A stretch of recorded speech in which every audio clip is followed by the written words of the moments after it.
después de hablar cosas de mucha utilidad y de mucha preocupación, como es el manejo, por ejemplo, de la preeclámptica o de las crisis hipertensivas y, y de hablar de cirugía fetal, pues vamos a hablar de algo que realmente preocupa y que desde hace muchos años se viene moviendo. Si ustedes se acuerdan, el condón se lo inventó Sir Condom en la Edad Media, y después del desarrollo de la vasectomía no ha vuelto a haber ningún desarrollo importante que esté en prácticas para hacer anticoncepción masculina.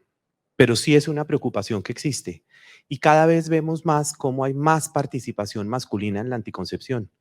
Pero ¿a qué está limitada la participación masculina en anticoncepción? Pues básicamente a conseguir la fórmula, ir y comprar el medicamento, ayudarle a la mujer a recordar cuando le toca la inyección o el manejo de las píldoras anticonceptivas. Pero de ahí en adelante no hay más participación.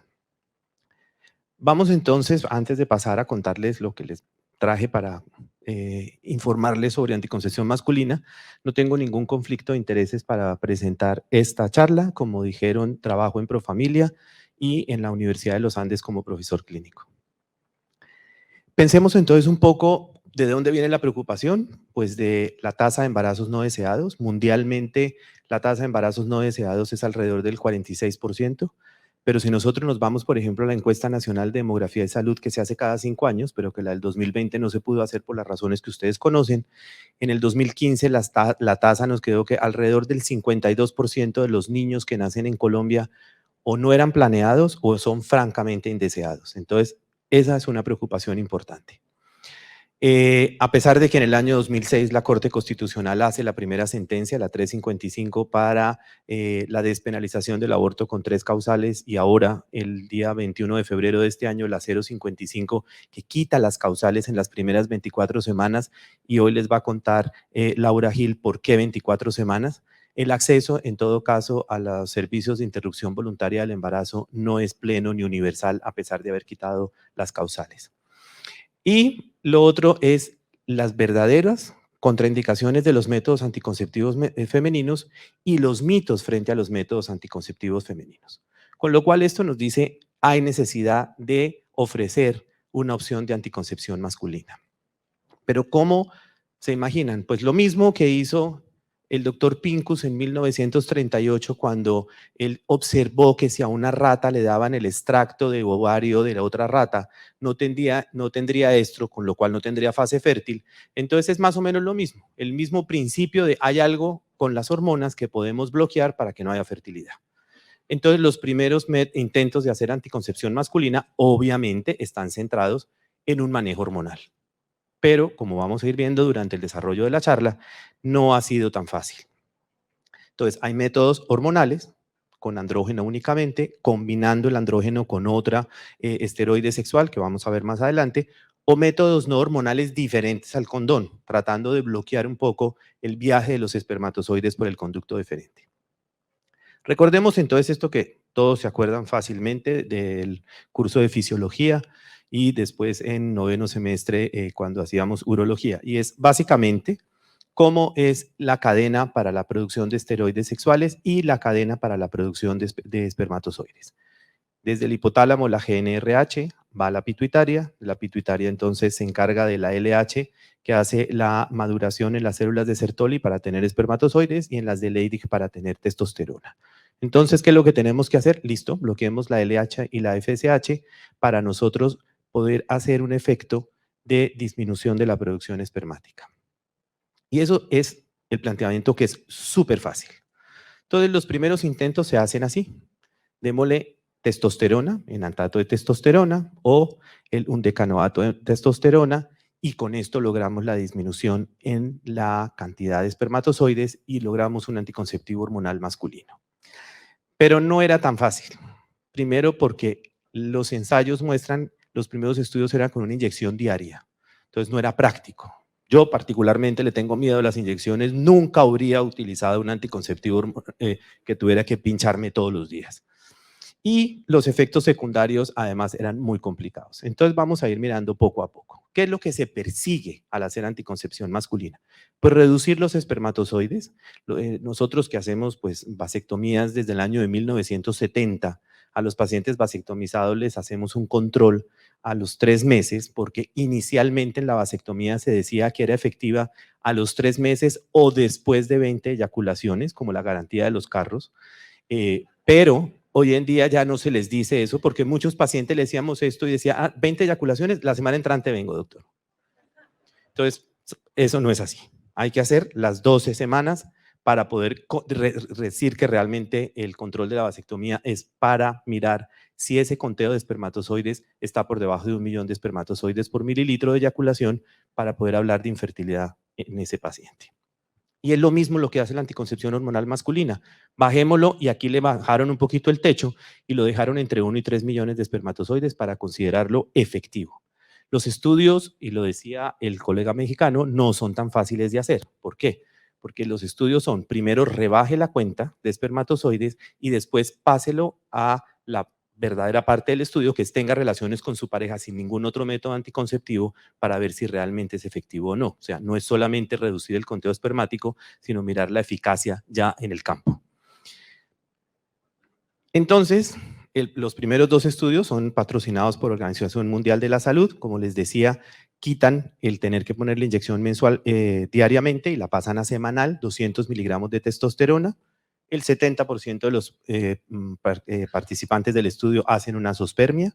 El 98% entran dentro del rango de la oligozoospermia severa, con lo cual entonces se consideran exitosos desde el punto de vista de control. Y entonces sería un anticonceptivo con una alta tasa de eficacia. Más o menos reportaban fallas del 1,4%. Sin embargo, los efectos adversos no se hacen esperar. El acné, que pues a la hora de la verdad es molesto, pero no tiene repercusiones a largo plazo, como esta otra enfermedad que es la obesidad. Entonces, si le producimos un aumento de peso, es probable que entre en el rango de obesidad. Y acuérdense que la obesidad hoy en día es una enfermedad. Ya no es algo estético, sino es una enfermedad por todas las implicaciones metabólicas que tiene la obesidad. Los cambios de humor y de líbido, y viene otra vez esa discusión que la hemos tenido con los anticonceptivos orales combinados en las mujeres, y es, si le reducimos la libido no estamos haciendo nada, porque le estamos dando un anticonceptivo para que tenga una sexualidad placentera, pero si le quito el deseo sexual, pues entonces no estoy haciendo nada. Y por otro lado, en estos estudios se reportaron alteraciones en las pruebas de función hepática que ya entonces agravaban un poco más las cosas. Posteriormente, entonces aparece el undecanoato de testosterona, reducen la frecuencia de la inyección a mensual, tienen muy buenos resultados por encima del 90% con los datos de oligo o asteno o azosfermia, y unas tasas de falla muy bajas entre el 1 y el 2%, muy bueno, pero aparecían unos fenómenos de rebote. ¿Y eso qué es? Que si el paciente olvida o retrasa una de las dosis, rápidamente recuperaba los niveles del conteo espermático. Entonces tocaba esperar a que volviera a bajar. Entonces esos olvidos, que no son tan graves en los anticonceptivos orales, si es un solo día, en este sí eran bastante peligrosos. Y persistían los efectos secundarios androgénicos, entonces no eran la opción. Listo, entonces ¿qué hay que hacer? Pues para reducir la dosis androgénica, mezclemos el otro esteroide sexual, y se empezó a hacer la combinación con una progestina. Y con Provera, y ahora vamos a hablar con otras progesteronas que se está reciente en su desarrollo y que es lo que se está utilizando. El asociarlos hace que se reduzca la dosis de andrógeno y que logremos mantener la supresión de la espermatogénesis, hacer una dosificación, como decía, más fisiológica del andrógeno, reducir así los efectos secundarios, y entonces los primeros estudios lo hacen, que está muy de moda, con algo muy práctico como son los implantes.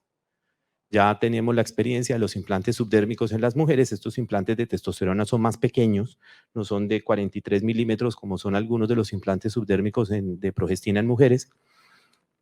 Y se ponía la inyección de progesterona cada 3 meses. Facilísimo. Implante, cada 3 meses inyección, perfecto. Muy buenos resultados, 94% entran en oligospermia severa, no hubo embarazos en el estudio, hubo menos efectos androgénicos, pero hubo un problema, que se podían expulsar las implantes de testosterona, y el otro problema es que la absorción de los andrógenos era errática. Entonces, no se podía asegurar que esto fuera extrapolable. Entonces dijeron, listo, si lo que tenemos que bloquear es la FSH y la LH, pues más bien, ¿por qué no bloqueamos la GNRH, que es desde arriba, y la cosa queda controlada desde un nivel más superior? Acuérdense que los antagonistas de la GNRH, y están aquí los infertólogos, son de uso diario.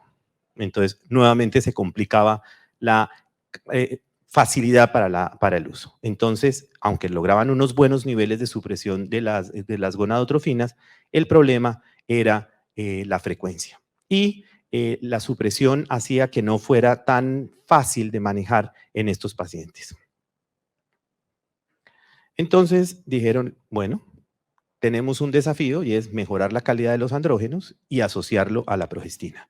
Aparecen entonces estas nuevas dos moléculas para el estudio, que es el undecanoato de dimetandrolona, el DMAU, y el 11-beta-nortestosterona, que son dos andrógenos que ayudan porque son de uso oral y entonces facilitaba la administración. Es muy fácil de utilizar, pero tienen unas condiciones. Se debe dar concomitantemente con alimentos para que se absorban estos andrógenos. Las dosis diarias eran variables en algunos de ellos, en el DMAU de 200 a 400 miligramos, y las supresiones eran muy eficaces. ¿Cuál es el problema? Nuevamente, los efectos secundarios como el aumento de peso, las alteraciones en el perfil lipídico que lo hacían aterogénico y una complicación que no es muy agradable y son los incrementos en los niveles de hematocrito que favorecen la aparición de fenómenos trombóticos o tromboembólicos. Entonces, aquí se complicaba un poco más los efectos secundarios.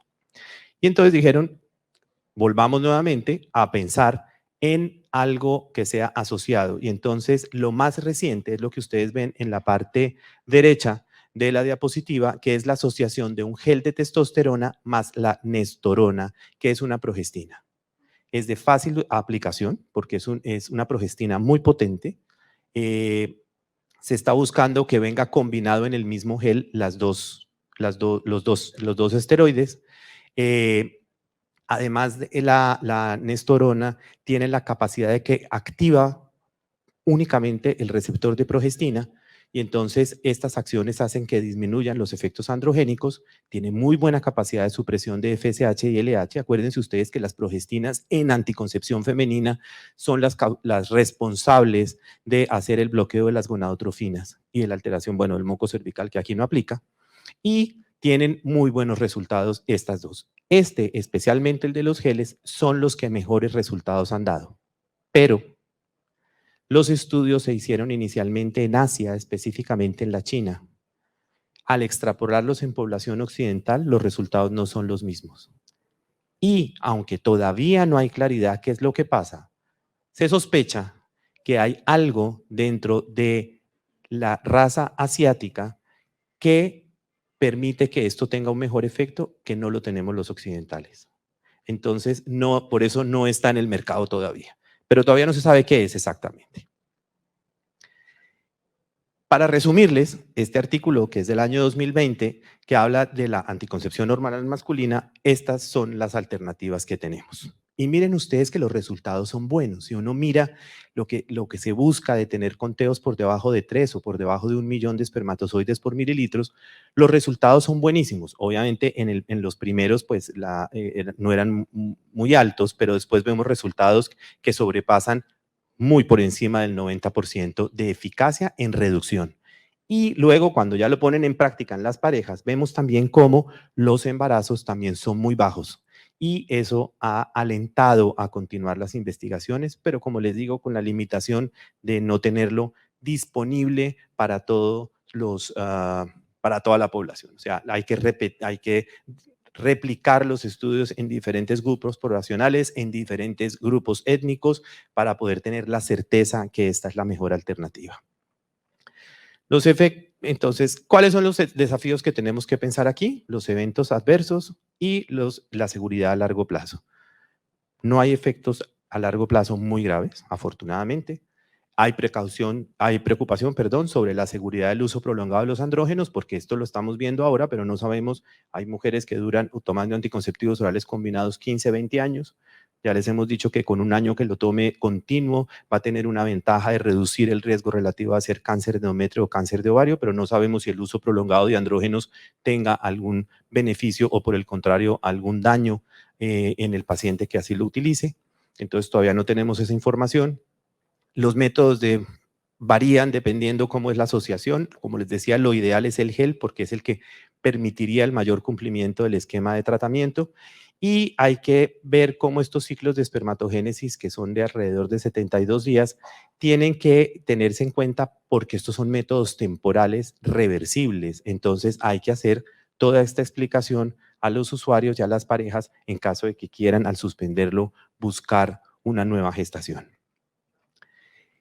Y estos son los métodos no hormonales. Entonces, si ha habido tanto rollo con los hormonales, empezaban a decir, no, pues hagamos un método no hormonal. El condón es el ejemplo de estos. Pero, ¿qué es lo que buscan los métodos no hormonales? Obstruir el conducto deferente para que no haya progresión de los espermatozoides hacia el semen y entonces así tener la posibilidad de tener un semen infértil. Hay muchísimos métodos no hormonales, ustedes los están viendo ahí, desde la vitamina A hasta los métodos oclusivos como es el RIUSUG, que lo que básicamente lo que hace es el basal gel, que lo que hace es inyectar en el conducto deferente como un taponcito para que no haya paso de espermatozoides. Todos están en proceso, algunos ya están un poquito más adelantados en el mercado, en la investigación para poder salir al mercado, pero siguen siendo unos retos importantes por los efectos secundarios que pueden llegar a tener. Porque la reversibilidad en algunos de ellos no es tan fácil, así como la reversibilidad con la vasovasostomía de la vasectomía, que uno siempre piensa, bueno, pues si quedó reconducido el conducto, el problema quedó solucionado. Recordemos todo lo que tiene que ver con la isla inmunológica, que son los testículos y los espermatozoides, y el romperla durante la intervención sobre el conducto deferente. Esta es otra de las revisiones que les quería mostrar, de donde he sacado esta información para compartir con ustedes, y en cumplimiento del tiempo, muchísimas gracias. Muy amable, muchas gracias.